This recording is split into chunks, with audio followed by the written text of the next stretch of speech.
Hello, fellow Homo sapiens. Welcome back to Lifers. My mission is to share the tree of life with you, one species and subspecies at a time. Here is our next bird, the eastern cowbird, which is a subspecies of the brown-headed cowbird.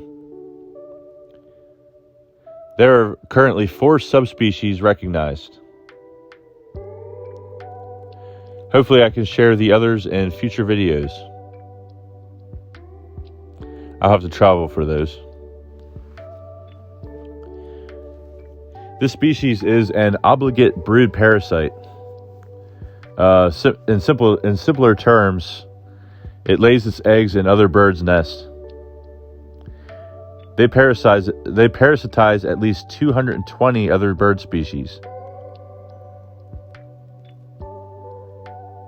Some of the other bird species notice the cowbird eggs and either abandon their nest or push them out of the nest, while other species, at the expense of their own chicks, raise the cowbirds to adulthood.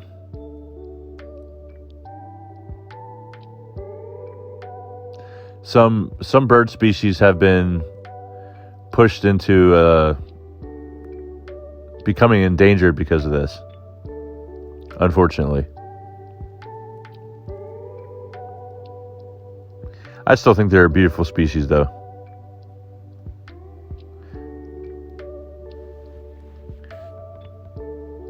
See you next time on Lifers.